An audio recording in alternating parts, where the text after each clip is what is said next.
Case number 202101224. Investigators Adam, Evan, and Michael. Subject matter: Algorithms and social media too.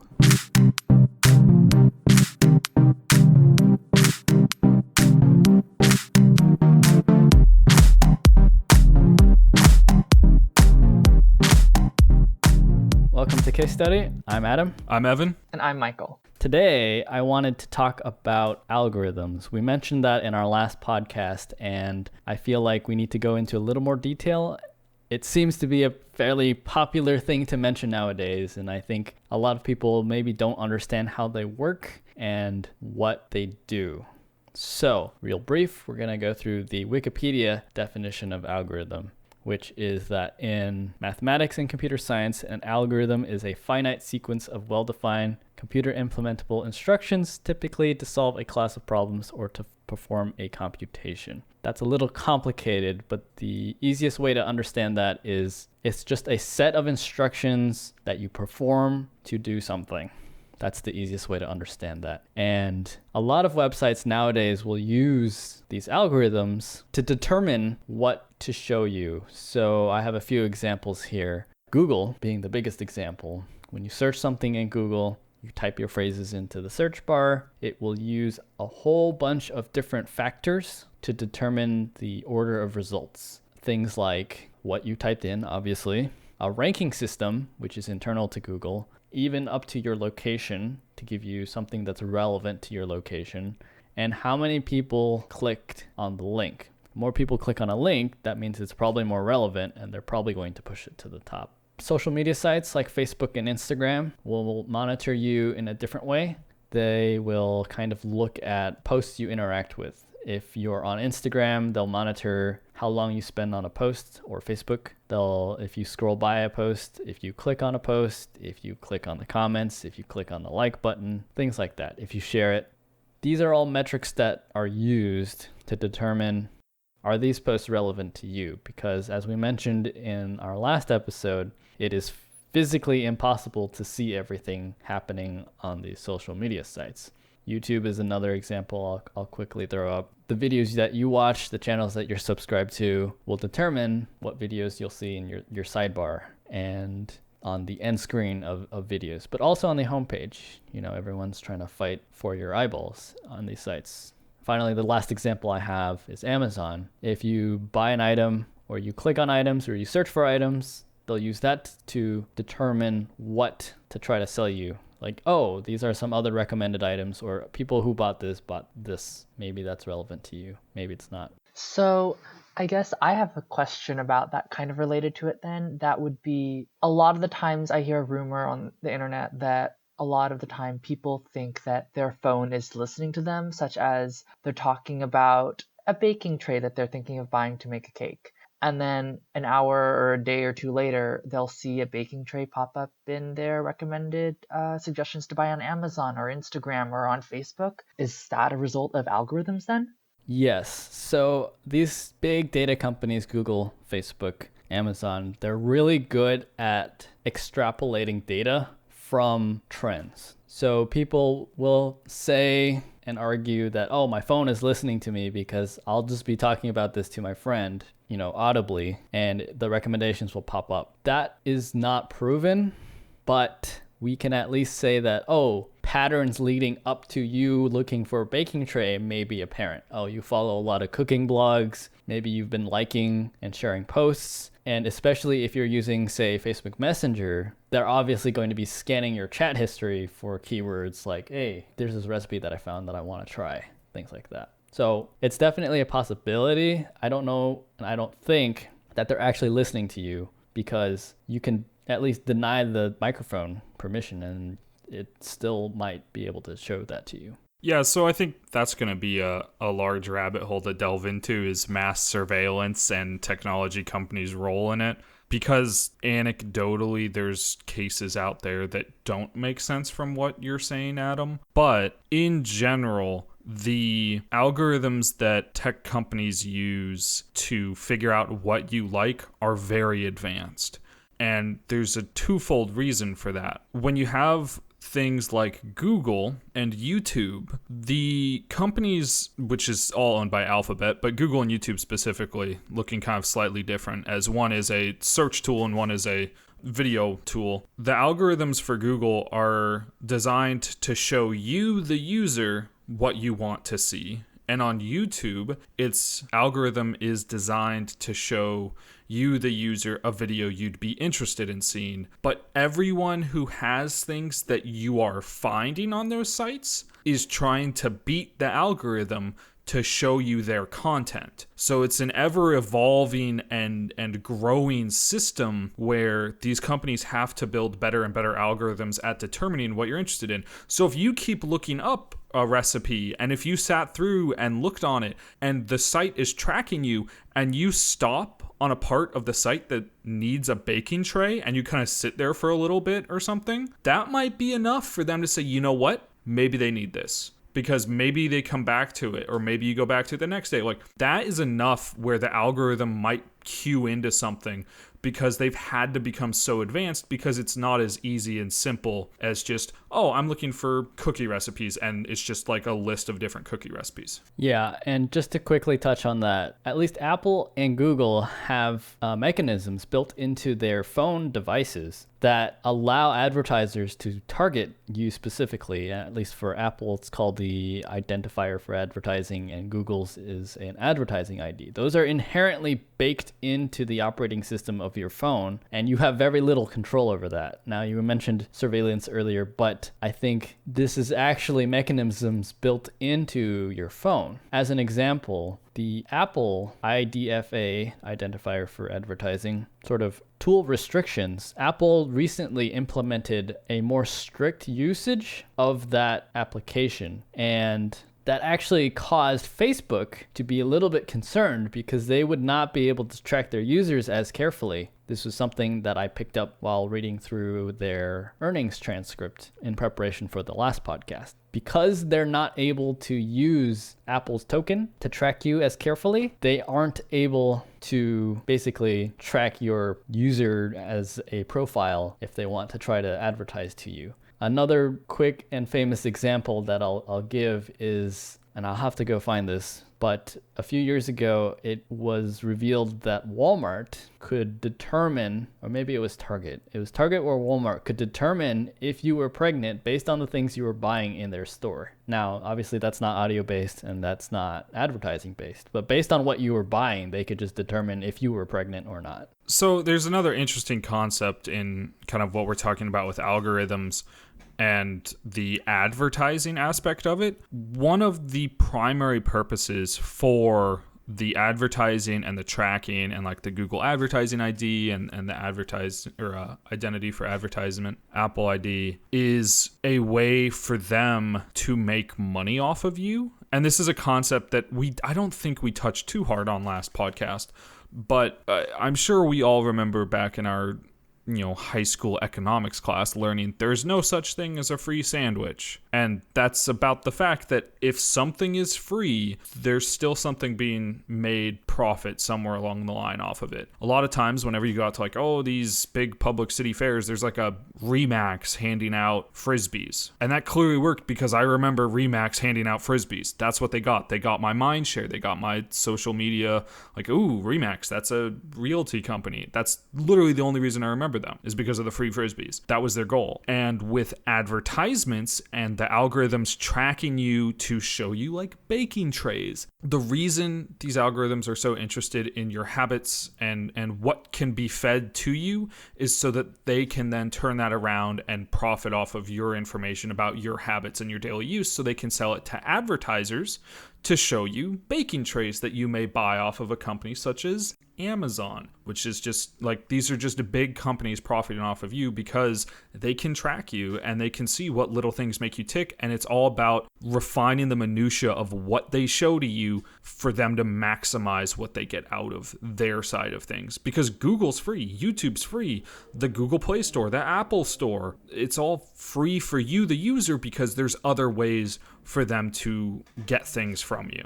And I think that is a good segue into our next topic. And this is something important that you mentioned, Evan, which is the only reason we have these algorithms in the first place. Google, like you said, the search engine is free. How do they make money? They sell ads. Google is an ad company. They sell you ads on YouTube. They sell you ads in the Google search. Companies will pay Google to push their results higher in the ranking so that you see it. You go, oh, I'm looking for a plumber. Okay, well, here's a plumber that advertised locally to you, maybe. Something that has been kind of popping up more recently on these different social media sites is a phenomenon called astroturfing. This is not a new phenomenon. I believe that its roots began in politics, where grassroots campaigns would appear to come out of nowhere. It would be like if your community got together and was like, hey, we want to support this person or this initiative, whatever. In reality, this movement was paid for by a big organization. So I guess the term astroturf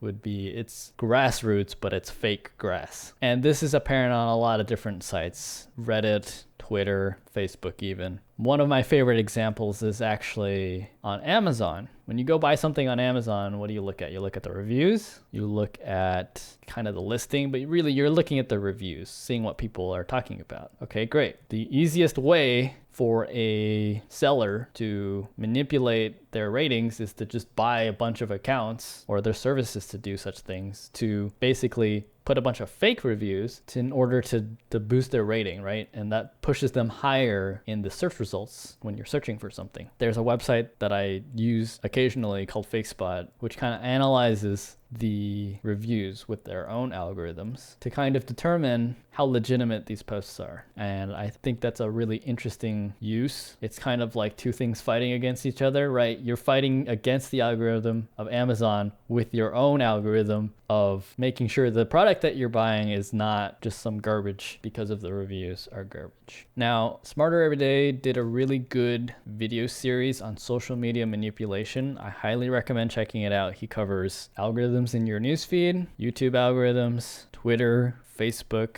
and Reddit. And I would really recommend it. It's a really good watch. And it kind of covers all of these things that we're talking about. So one example of astroturfing, going back to that, is, and I'm going to use Reddit again because that's something that at least Evan and I are on quite a bit. As we talked about in the last episode, Reddit is huge. It's a big site. It can't stop growing. The more they try to grow it, the more they really succeed at it. I have a picture here of a post on politics, pretty divisive and large subreddit. I think it's one of the defaults, but I'm not sure. It has a title. The title is Bloomberg pays fines for 32,000 felons in Florida so they can vote. This is a really interesting post to me. I wanted to break this down. I broke this down for my friend earlier, and I wanted to kind of go through it with you guys because I think it's really interesting how in just a few words, this post on Reddit can be seen in a couple different lenses. The first one is that Reddit by itself is also algorithmic. Essentially, your front page is filled with posts, and some magical black box determines the order of posts and how likely you're to see that post. Now, Reddit has their own ways of turning their own internal dials to kind of manipulate this up or down. One of the most obvious ones is the award system. You can give posts an award to say, hey, this is a good post. Reward the author with a post. There are rumors that the Reddit admins have the ability to just give out as many awards as they want without actually paying for anything because they're the admins. So why do I think this post is astroturfing? One, it has a feel-good title, right? When you look at this title, you're like, oh, say you don't know who Bloomberg is. You go, okay, this guy pays fines for 32,000 felons in Florida so they can vote. That sounds good. That sounds like a good post to me. Okay, great. At this time that this was posted, I believe Bloomberg was in the news for his campaigning, where he poured a lot of money into his campaign. I believe this post was around that time. So it's a controversial person. People are going to be fighting about it in the comments. Engagement and lots of awards. This post is filled with awards, and I have no idea why. But one of the easiest explanations is that someone paid to put this there. Now, the feel-good title grabs your attention, makes you go, hey, that sounds like a good thing. And since people only read headlines, you're less likely to go verify. I think though when I'm looking at the image too, and when I see it though, I can't help but kind of wonder, what is the distinction, if you had to say, between astroturfing and clickbait? Because so far from how you're explaining it, I'm kind of struggling to see the difference between the two right now. So the primary difference, the way I view it, is astroturfing is attempting to directly impact and change your thoughts and opinions, whereas a clickbait is designed to draw your attention so you interact with their content. Now, that distinction feels kind of loose, but when you're dealing with things like political actors and like large-scale political opinions and things like that, it's different than BuzzFeed saying, here's 5 cute cupcake tips. You know, that is to me kind of the largest difference there. So I remember a few years back when Orange is the New Black was a really big, growing, popular show from Netflix, and there was a little bit of controversy with one of the ads because it was a newspaper article in I can't remember which newspaper it was, but I know it was one of like the Washington Post, New York Times, one of those. But it was really just, they created an article that was about like the prison industrial complex and the school to prison pipeline. But in the corner, it was very tiny. It said sponsored by Netflix. So would that be an example of astroturfing because it has a political agenda, or not because it's Netflix, which is not a political being, theoretically? I would say it's kind of a gray area. The fact that it's advertising, it is advertising, and they can use advertising to push a certain political statement. But if you're kind of masquerading as a newspaper article, then yes, I would say so. The other concept there that I think is really important that delineates astroturfing and advertising is you directly know that that ad was sponsored by Netflix. When you see a political ad, it's this video is sponsored by Joe Biden or whatever. That is not a astroturfing. That's an advertisement. And it's because you know who funded it, you know who's ideas are behind it, you know why it's being shown to you. Astroturfing, you don't know. You just have to critically think and tell and determine, is this something that is being shown to me because it's popular or because they're trying to beat the algorithms and change the system? And that's really hard to do, and that's part of the reason astroturfing is such a big deal. If we take all those things and we continue analyzing this post based on your question, Michael, as far as a controversial person, I would say on top of political figures, Evan, I would say any large figure. It's pretty well known that large actors, CEOs, anyone that has a really big public presence has a public relations team that does PR for them. This PR has now spread into, I don't want to say damage control, but you might have seen, say maybe when, the show that you were watching came out, right? You might have noticed a lot of different ads from a lot of different people that are talking about this show. And it doesn't seem like they're getting paid to talk about it, but they're just mentioning it, right? And just mentioning it is a grassroots kind of way to get that idea into people's heads. Now, I believe the FTC guidelines now, kind of enforce that you have to disclose when you're getting paid to do so. But on platforms like Reddit, you can just buy a bunch of bots or old accounts that will just interact with your post, and that will essentially appear as if there is a organic group of people talking about this post and raising it to the top. And this is something that's kind of pretty well widely known, is bots and alternate accounts. A while ago, there was a joke on the internet that you can buy Facebook likes on Fiverr, and they come from Middle Eastern accounts. So this is from a comedian, but someone's friend posted, "I can't wait for my flight to New York." And they dropped the $5 and got them like 1,000 likes from all these Middle Eastern accounts. And that's because you can just do that. Yep. It's a well-known open fact that you can buy like upvotes on Reddit. You can buy likes on Facebook. You can buy retweets and like trending hashtags on Twitter just by manipulating either like bot farms or like people farms. Like it's not difficult to do that. And actually during this podcast, I actually went and looked up like, how do I sell my Reddit account, just to see. And like there's just all sorts of forums and sites out there that are super sketch, and I probably shouldn't click on any of them, that you can do that at.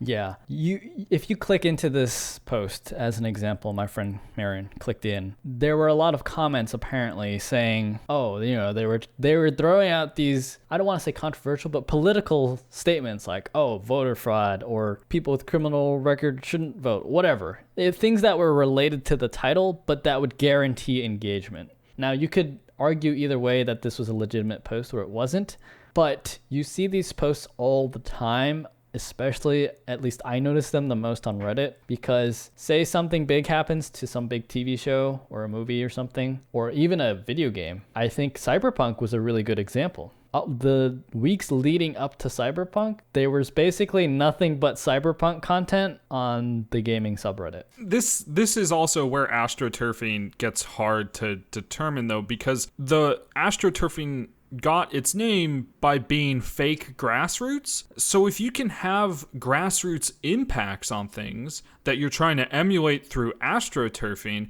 it can be difficult to tell when it's a real grassroots or versus a real astroturf, because by all accounts, Cyberpunk sold amazingly well on launch, and it was going to be very popular in the weeks leading up to that because so many people were interested in buying it. So it's almost believable, but that maybe that wasn't astroturfing, and we would like to believe that companies have enough integrity to not engage in that and let their product stand for itself. But also, I can't have faith in corporations and companies because they do engage in activities like this, and you can't know what company actually has that level of an integrity. I think with Cyberpunk, it was probably that people were very excited, but companies can still astroturf to take advantage of that. There's a couple ways you can go about it, right? You can steer the conversation in the direction that you would like by basically planting the seeds of the conversation, or you just plant the first seed and then people just latch onto that idea and just go, and they just go by themselves. So you don't even have to do anything. As long as you just plant the seed, you're good to go. I think one of the biggest examples that reared its head within the last few weeks was the QAnon conspiracy. I just want to quickly mention that. QAnon, for those who don't know, is a conspiracy theory that originated on 4chan.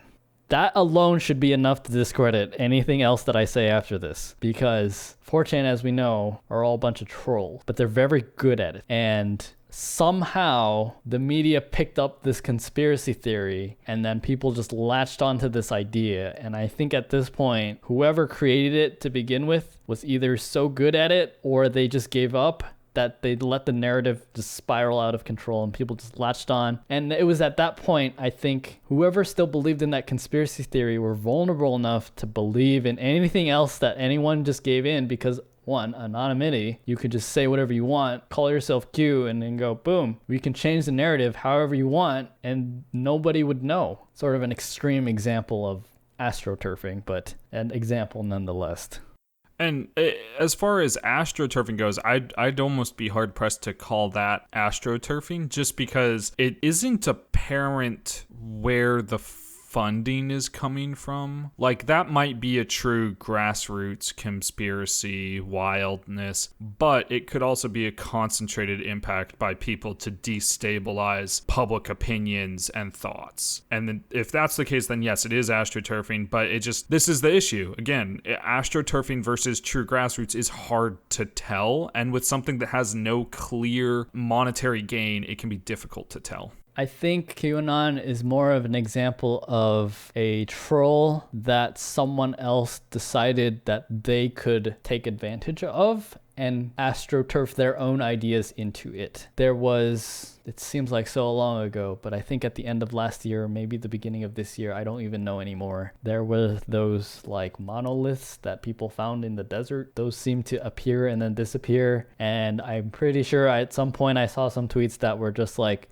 all right, what is it that you want to sell us? Just get it out. But it's entirely possible that there was nothing to sell. It was just an art piece that someone had put up. But anyone could have claimed that, and basically commandeered that idea like, oh yeah, this is part of this ad campaign that we were running or whatever, which happens a lot. And this is why it's so important, and why the FTC has changed how they regulate this, is you have to disclose when you are being funded and discussing like certain media goods, products, services, whatever. You have to disclose it on official capacities, because that's bad if you don't, because people don't know if it's legitimate or not and what product you're trying to sell. And it's really hard for everyone, not just well-educated, not educated people. Like the whole gamut of the population struggles with this, because without like interacting with somebody face to face and speaking with them, it's really hard to gauge whether something is legit or not on the internet. There's ways to do it, but you really have to be immersed in almost the language and how things are built and how things actually operate on a lower level than just reading at kind of a higher level and seeing ads and things. We're going to take a quick break and we'll be right back. And we're back. I want to transition into a follow-up for our social media episode. Something that I believe Michael wanted to bring up from last episode that we didn't get to was the rise of the influencer. And I think that's very relevant for this conversation because of the use of algorithms, like Evan was mentioning earlier, say YouTubers as an example. They're all fighting for your eyeballs. Advertisers, YouTubers. But YouTubers are really interesting, or at least big influencers, maybe even on TV. They're really interesting because they can form these what's known as parasocial relationships with the viewers, where you go, oh yeah, they're my friends, where in reality, you literally don't know them at all, and they literally do not know you. It's a one-way street, right? Whatever image that they're trying to present to you, trying to sell to you, is what you get. And it's kind of why people say to, never meet your heroes, because they're almost never who you expect at the time. Well, I mean, just by itself, influencer, the base word of which is influence. This word obviously conveys the idea that the person, in this case, I guess, I'll stick to YouTubers and Instagrammers because that's the field that I'm most familiar with personally. But obviously, influence means to change the view of or feeling towards something. In particular, a lot of the times that will be material goods for advertising purposes, such as products like dietary supplements,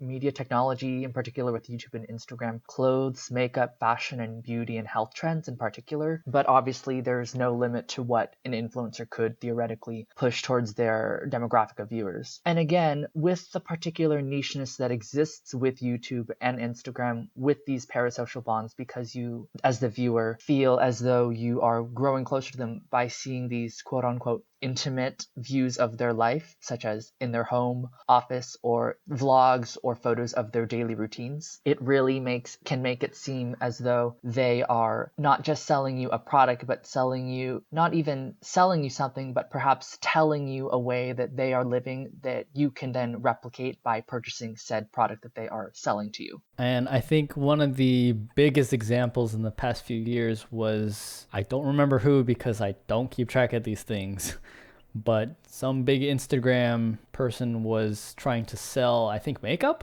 and got slapped with an FTC fine because it wasn't obvious that she was selling makeup. It wasn't like listed at all. But obviously everyone that followed her was like, oh man, I gotta go get this makeup. And it was very clearly an advertisement, right? But they're selling you this idea, this ideal of a person, really. And it's pretty common, at least I would say on YouTube. You would see like in the comments, people, there's usually people are pretty aware that the person they're talking to or they're leaving a comment for is they're a big YouTuber and they're not going to know everybody. But you have these fringe cases where I would say some people are obsessive is the word I'd use, where they kind of consume all aspects of their lives, any post they make on Twitter, any post they make on YouTube, into this ideal to the point where it's unhealthy. I want to say that one of the more recent trends that stand out to me is people who are really into K-pop.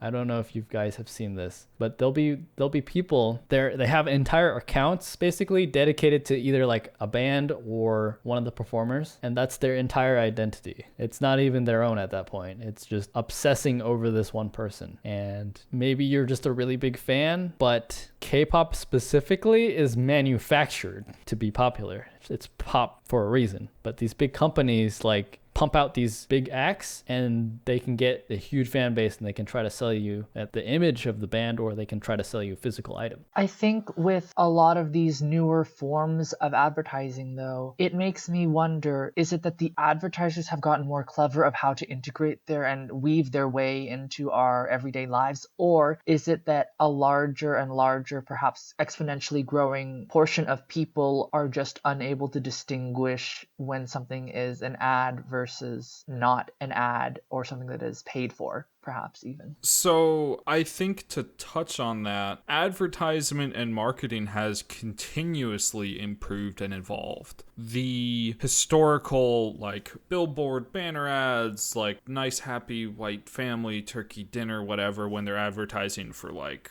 an oven or something, like all the old historical marketing has improved to where it is today with like our Doritos ads, our Coca-Cola ads. Like, these big companies put millions into researching and marketing to you. And when social media rose up, it was kind of the Wild West again for how to market. And some of the interesting ways to market originally were having people share, like, oh, like I remember early on in Facebook, you could like a page and it would be in your like liked pages or something, part of your profile. And all these corporations had like, oh, you like Coca-Cola, oh, you like Pepsi, oh, you like In-N-Out, and like you could go and interact with that and it showed up on there. But it was like Facebook hadn't figured out, how do these people, how can we use them, how do they fit into this? And now we're figuring it out better and better. And I think it is becoming more of a, people know when they're being advertised to, so they try to minimize how that is actually being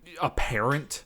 So they are trying to reach out and do influencers and do these small level marketing, astroturfing, like hidden campaign things. And that's why like the FTC has newer restrictions on what is an advertisement, how do you disclose it, and that sort of thing, because it can be hard to tell these days because they're getting better at it. One quick thing to mention, and it's something that you mentioned earlier, Evan, is mindshare. Advertising is really effective even if you don't sell a product. If you can sell them an idea, just like say, I'm holding up a box of tissues. What do you call this? I said tissues. Oh, I would said Kleenex. You almost said Kleenex. Mm-hmm. Yeah. So that's the example of mindshare, right? Kleenex is a brand. Mm-hmm. That's not the name of what it is. It's a brand. I'm pretty sure that's from Costco. So it's that kind of, if you can own a piece of people's mind share, then you've basically won. So I think a lot of these like big advertising companies, these big corporations, they'll do stuff like that where they'll make some either controversial or some super dramatic advertising campaign that's really exciting, and people are like, oh yeah, that was for the thing. One interesting little side note there is when things have so much mindshare in the public eye that everyone refers to it that way, like Kleenex. Obviously, clearly we all don't, but when the mindshare becomes too big and everyone refers to these generic products that way, they, in the US at least, they stop being able to apply their trademark, because it's a generic term for this thing. And I'll find an example and throw it in the show notes, but I know for a fact this has happened before in the United States where it's become the generic name for something. I might even add on that an advertisement, I don't think even necessarily has to be big, dramatic, or very memorable. It can just be so repetitive and everyone sees it constantly that it really just stays there. For example, with me, I have a lot of handbags. I watch a lot of YouTube handbag vloggers and video people, and pretty much everyone has, for example, in my case, a Samorga bag organizer. So after watching maybe 10 hours of these videos, what did I do? I thought, I guess I should buy some Samorga bag organizers. And lo and behold, I now have 6. So it's not, again, to reiterate, it's not even that it has to be memorable, but if you're constantly being shown the same product by every single facet of social media that you're looking at, you more than likely, perhaps even almost always, you might feel tempted to give in and kind of buy into it with everyone else. It's one of the traditional advertising strategies, actually. I think one of the biggest ones is television. If you just show the same ad over and over and over again on multiple channels, especially channels that are similar, then when you go, oh, I need some power tools, then you think of the last thing that you saw because it was drilled into your head because you were watching TV. You're like, oh, they sound like a brand that I know. Let's go buy that. It is another strategy, I would say. So another thing that we talked about in the last episode, I think, Evan, you mentioned this, was that a lot of these sites have anonymity and how that affects how people's discourse on those sites. However, I think what we've now realized after the course of the past few weeks is that actually doesn't make a difference. As long as people are behind a screen and they're not talking face to face, they will say whatever they want. Hence, all of the posts on Nextdoor, you literally can see on Nextdoor where they live and their real name, but people are still going to be upset on Nextdoor. Facebook, one step removed, but it's the same thing. Because people, I think, maybe don't realize how that affects. It's, again, like we talked about in the last episode, where just because you're hiding behind a screen doesn't mean it's not what you're saying. It totally is what you're saying. It's just the medium in which you convey it is different. There is a comment, or there was an Ask Reddit thread titled, "When did the generation of don't believe everything you read on the internet start believing everything they read on the internet?" It was a really good comment that we will link in the show notes, but I'll just quickly gloss over. Their 2 main points was that the fringe has a tendency to dominate the conversation. You might have heard this as the vocal minority. And 2, social media is very good at organizing people into fringes.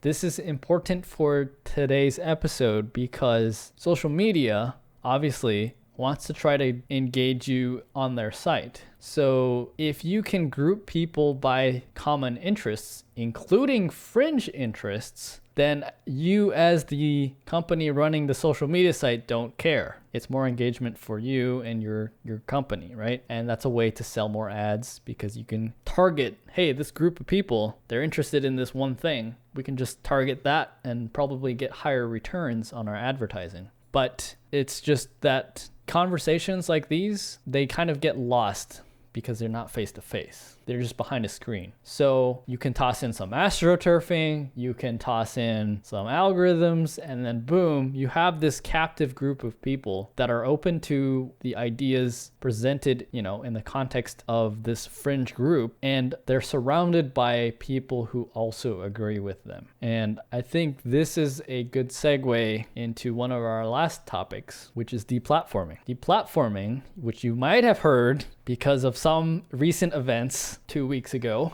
is a phenomenon where essentially all of your public, I'm putting public in quotes, public facing outputs are removed, right? You basically have no platform to stand on. Now, how does it work and why does it work? I think it's interesting to talk about this because if you were, as an example, a politician who had opinions, very loud opinions, and you were able to broadcast your loud opinions on all these different networks. It doesn't have to be media networks. It could be social media, it could be television, could be billboards, could be paper advertisements, whatever. If that ability for you to do so was taken away from you, you would be deplatformed because somehow collectively everyone decided that this was not a good idea and you to be banned. The other reason that this works is because the algorithm favors controversial topics. As we discussed earlier, the headline about Michael Bloomberg, a influencer,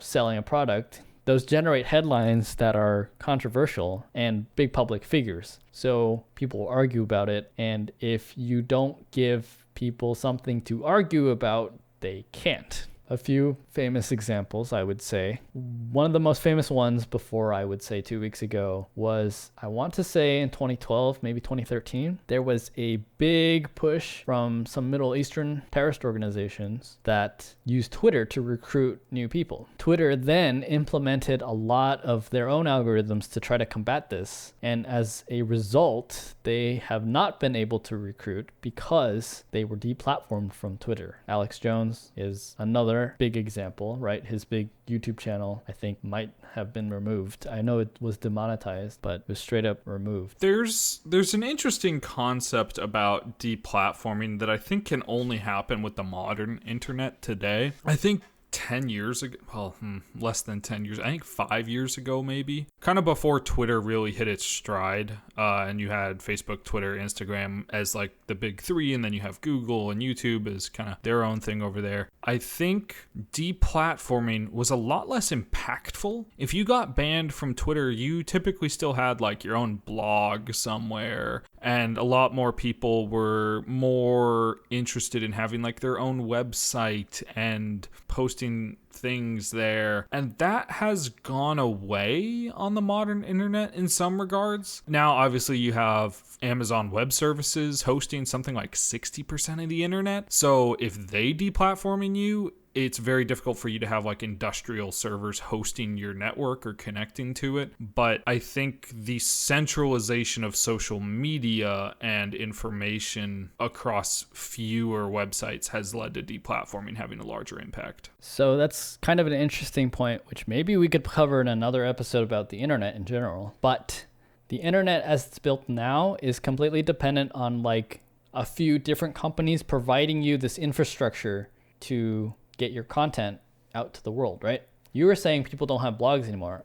I think they do still have blogs. The issue is that, one, bandwidth, if you're not paying someone else to do it, is very expensive. Two, if your hosting provider decides, hey, I don't like what you're saying, they can shut you down and you have no say in it. You'd have to basically go get your own server, put it in a rack somewhere, and have everyone connect to it. The biggest example recently, I would say, is the Parler takedown. Parler got kicked off of AWS, and with the amount of traffic that they were driving to their site, okay, first of all, one of the issues with Parler is that they claim to be another social media site, right? However, it was filled with fringe opinions. So you can look at that in a few different ways. One is that the fringe opinions are no longer on other sites, right? You don't see them anymore. They don't exist because they've all left because they've been deplatformed from those sites to go to this other site that says, hey, we'll take you in. Fine.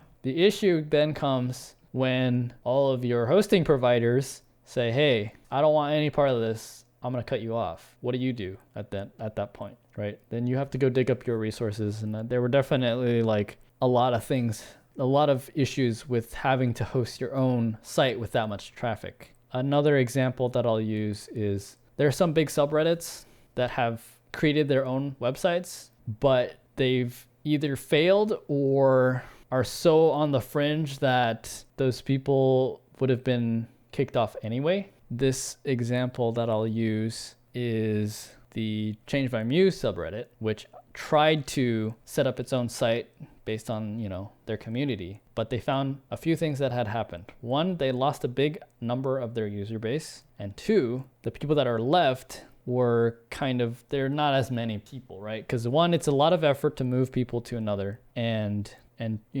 they wanted to try to control their own destiny, right? But it didn't work. And this article kind of goes into the why, but it basically leaves you with users that are basically really dedicated to the cause. So if you have sites that splinter out from these big sites, then you're going to be left with even more extreme opinions than before. And I think this kind of goes back to what I said earlier, was how the internet's changed in the last 5 to 10 years, where we have these large social media apps and Google, YouTube, that's where you go. I go to Reddit. I don't go to Imgur.com, and I don't go to like different news websites to look up news articles about sports. I don't go to ESPN.com to look up sports. I just go to Reddit and I go to baseball subreddit or whatever. That's the way I curate my news today, is kind of letting other people do it for me, which isn't a great thing, right? Like, we've just discussed all this issues with astroturfing and algorithms and whatnot, but it's the easy and convenient way. And ultimately, you only have so many hours in a day, and that's why all this is so important. The mind share, the astroturfing, the advertisement is to capitalize on your limited time looking at these things. And so when you have the deplatforming thing, it basically limits who would view it, because a lot of people don't have the time to go around to all these different places and look at all these different things. And people who are dedicated are going to find these things. It's the people who are not dedicated and not sucked in that is why deplatforming works to an extent. When people aren't sucked into things and it just kind of goes away and fades away, they'll move on. They'll go to the next thing, whatever. But when it's constantly there, constantly in the background, like, say, Fox News at the gym, where it's just always on, that sort of thing is constantly shaping that mind share and opinion and thought and time. And that's why deplatforming can work, because people just don't have that time. And that's also goes back to, how the internet is built. If, say, several large companies control where everyone is, right? Like, I'm not going to go to anywhere else really to look at pictures if they're not on Instagram, as an example, right? Then if you're not there where everyone else is, then you basically don't have a voice, right? Like you said, Evan, if you don't go searching for these yourself, you're never going to see them. And so I think that with the way that the internet is built now, right? If you're in these big public spaces where all these other people are and you don't have a voice there, then you essentially have no influence over that group of people. And it's only the people, I'll use conspiracy theorists as an example. There's always these conspiracy theory forums, but you might have noticed they're not exactly in the most public of places. You have to go and look for them, usually because they've been laughed off or kicked off of other sites. So, you could make the argument you shouldn't be silencing this kind of thoughts, but you could also make the argument that that's not necessarily correct. And just real quick before we go, I want to touch on the deplatforming is not an infringement on your right to freedom of speech, because these are private companies and private platforms. You individually can still go out in public and say basically whatever you want. I think there's some issues with hate speech, but I don't know the full laws in every location. But you can go out and you can say whatever. The government is not instituting a ban. The government is not telling these companies that your users can't say these things. It's the private company saying, you can't be here. We don't want you on our private space, because it is a private web server. It is not a government web server that has these things going. It's Reddit, reddit.com. They're a corporation. They can control what goes on their website. Yep. And this is known as Section 230, which you might have been hearing about recently, that still exists to protect websites from things like this. The First Amendment, at least in the US, covers protection of speech as a person from persecution from the government. That does not mean there are no consequences to what you say, and that does not mean people will laugh at you for what you're saying. And I think that'll do it for our episode today. Thank you to everyone for listening. Thanks to Evan and Michael for joining me on this rather complex topic. Make sure to follow us on Twitter at Aces Cases. You can beat the algorithm by following us directly. Follow us on Instagram at casestudy.show. Go to our website, casestudy.show. And we now have, in addition to our YouTube channel, audio-only versions of the podcast. So you can search on your podcast app of choice. If it's not there, let us know. But search Case Study, and you should look for our logo, and you should be able to see it. If not, the direct link will be linked in our show notes. Thanks for listening.